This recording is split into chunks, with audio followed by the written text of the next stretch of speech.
You're listening to Big World Network.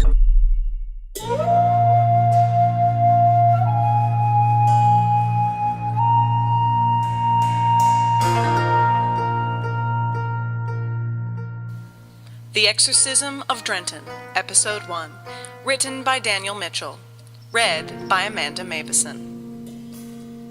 The very faint, weak-sounding knock one might expect from a small child echoed throughout the entry hall. Cleric Harros, a kindly old man with wrinkled features, gradually made his way down the long hallway that led to the massive front doors of the church. Old age having long since set in, the spring in the elderly cleric's step had diminished considerably the past few years. The rapping noise sounded against the doors again as he began to draw near. Putting on his warmest smile and showing no signs of discomfort as he wrapped his arthritic hand around the iron ring, Harros pulled open the door, his voice sounding increasingly disturbed as he spoke. "Greetings and Mythos' blessings be upon you. I am Cleric Harros, and, church services have concluded for the... Good heavens, young man, what has happened?" The man standing before him looked barely capable of supporting his own weight, his clothing hanging loosely from his gaunt, emaciated frame, and looking to be the garb of the peasant class. Sunken eyes set in bruised sockets stared blankly at Harros, then quite suddenly rolled back in his head as the man lurched forward and went unconscious, his body going limp and falling into Harros's arms. Harros groaned, his joints creaking as he braced himself to support what little the man still weighed, then reached up to tug on the emergency pull cord nearby. Sir Vlishgnath, the cleansing light, sat alone along one of the presently near-vacant long tables that lined the church's mess hall, a few other sparsely scattered members of the clergy taking a late meal as well. Church meals were notoriously lacking in flavor. A traditional thick, brown, and bland stew with unseasoned beef and chunks of potato served with some raw vegetables, a hunk of day-old bread, and a mug of water comprised the evening's meal. Vlishgnath was halfway through his vegetables and was thoughtfully dipping a piece of bread into the flavorless brown stock when the emergency bell tolled. He frowned at his tray for a moment, at first due to his meal being interrupted, but then due to the begrudging admittance that it wasn't much of a meal to begin with, before pulling on his gauntlets and rising from the table. Clad in his family's suit of armor, the exquisite set of full plate mail was masterfully crafted from adamantine. The cuirass itself was fitted with an outer layer of black leather, a pattern cut out of it to allow metal to rise up through it in his family crest. Intricate holy runes and symbols were painstakingly worked into the rest of the suit, the helm bearing neither crest nor plume, but instead a pair of angelic wings on either side. Clasped to his pauldrons was an ankle-length, pristine white cape, identifying him as the divine emissary of Mythos. Taking his kite shield up in his left hand, he tucked his helmet under his left arm and strode purposefully out of the mess hall. By the time Vlishgnath arrived on the scene, a small crowd had already formed. Numerous paladins and clerics were blocking the main hall, all of them gathered around Harros and the wilted stranger. Those at the back of the group, and subsequently nearest Vlishgnath, immediately recognized him as he approached. The assembled clergy quickly parted to allow Mythos' chosen champion through. Assessing the situation through vibrant, cerulean eyes, Vlishgnath's normally soft features hardened into a cold, discerning visage. Kneeling down next to Harros, he spoke to the sickly man lying in the cleric's arms with a gentle and comforting tone. "You're safe now, friend. Tell me what has happened." The man drew in a pained, rasping breath before coughing profusely. For a long moment he said nothing, continuing to stare off into space as if he had no awareness of the crowd gathered around him. Then, with unnatural slowness, the man turned his head to face Vlishgnath, his eyes flittering as if on the verge of passing out. Reaching out with bony fingers encrusted in soil, the man's arm shook as it struggled to support itself, grasped Vlishgnath's cape where it clasped to his pauldron, and made a feeble attempt to pull him closer. Vlishgnath obliged by leaning in so the stranger wouldn't strain himself being hurt. The man's speech was forced, and by the way he sounded was causing him a great deal of pain. "Drenton, everyone, dying, watching from the shadows. Red eyes." That said, the man cut off. His eyes rolled back in his head, and his constitution gave way as he sank into unconsciousness. Vlishgnath stood in the study of High Priest Vogath, who was seated at his desk with a small assortment of high-ranking clergy gathered within as well. Amongst those gathered were Cleric Harrows, who was already giving his first-hand account, Sir Grisbane, the Herald of Justice, Arch-Cleric Angelus, Arch-Cleric Rasthamus, Arch-Cleric Brougham, and a young acolyte who had yet to receive his clerical robes. Brougham had appointed the young recruit to fill him in on the proceedings from time to time, as the elderly arch-cleric was prone to dozing off sporadically.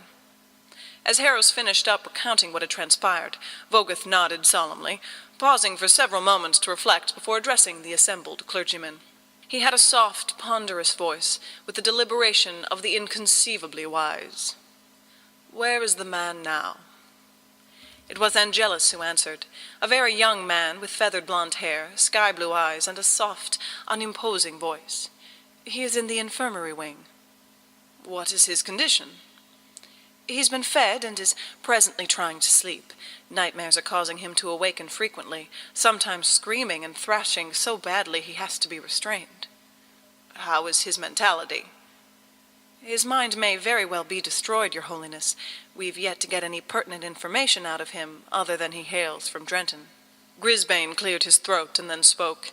His voice was that of a gnarled veteran combatant, having seen much and no longer easily impressed. "Is Drenton even on any of our maps? I've never heard of it that I can recall." Vlishgnath, his gaze never moving from the floor, responded. "It's a small farming town about a day's ride from Ascension. In his condition it likely took him 5 or 6 to walk here, so whatever is plaguing Drenton, it will have had at least a week that we know of to grow in strength and influence." Just as he finished speaking, the novice hurriedly whispered the recent proceedings into Brougham's ear, the aged arch-cleric yawning and rubbing his eyes before speaking in the bleary voice of one just waking up. "It seems to me that this would fall under the jurisdiction of the Church. Our recently erected chapel there has been met with a paltry following at best. Assistance from the Church would help them along the path of the true faith, as charity often does." "We do not offer assistance based on the number of converts we can draw in, Brougham," Angelus rebuked. "We do it because it is the right thing to do, because we must." Brougham continued after pausing to yawn once more. Of course, Angelus. However, surely you cannot deny the people of Drenton will be more receptive to our sermons if they see us leading by example." Angelus nodded his consent. "I think we can all agree," said Voguth, "that at the very least a unit should be dispatched to Drenton at first light to investigate this plague our new guest has mentioned." Grisbane nodded firmly. "I'll take 3 of my best men and ride for Drenton at dawn." "Then it is decided. You there, boy, awaken Arch-Cleric Brougham and inform him of what has been decided, so that he may retire from my study. I grow weary of his snoring." The report came 5 days later, during which the stranger from Drenton remained bedridden and increasingly showed signs of having gone quite insane, yielding no other useful information.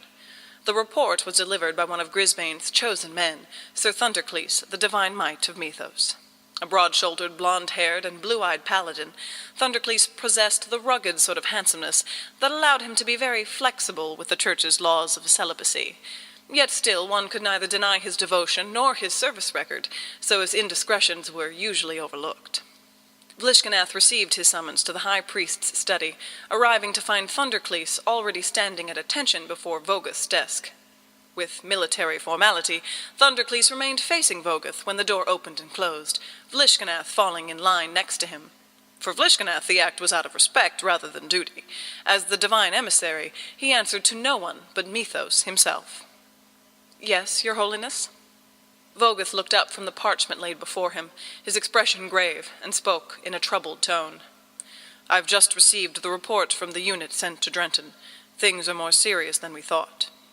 He handed the report to Vlishgnath, who laid his helmet down on Voguth's desk to take it in both hands. The report was penned in Grisbane's handwriting, and looked as if it had been written in a hurry. Field report as testified by Sir Grisbane, the Herald of Justice. Unit arrived in the village of Drenton to find severe famine and drought. Approximately 1/3 of the town's population has succumbed to starvation. Cause of devastation appears to be paranormal. Requesting following reinforcements. Relief aid for remaining survivors. 1 specialized division cleric, specified below as interplanar hostility suppression unit. Due to the nature of the situation, immediate deployment will be necessary. Scrawled at the bottom was Grisbane's formal signature, along with a makeshift seal made with his signet ring.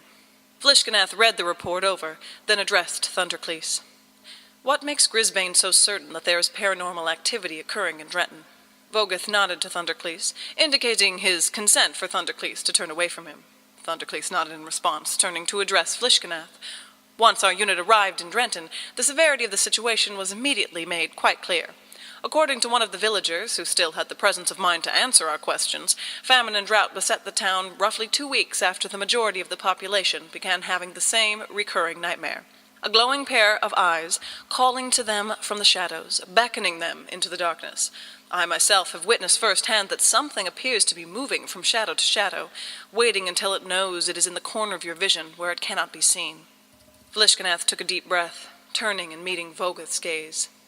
After a moment's silence, Vogeth sighed and then spoke. "The Church requests that Mythos's chosen champion escort the reinforcements to Drenton and offer assistance if necessary. Will you answer the Church's call?" Vlishgnath grinned at Vogeth's patronizing use of the Church's call for aid, to which Vogeth replied with a tired smile of his own. "Indeed I shall," said Vlishgnath, "but I'm taking Sir Maximus with me."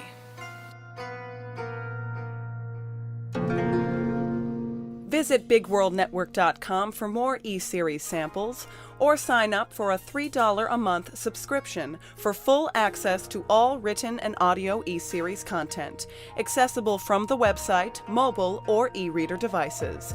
Thanks for listening.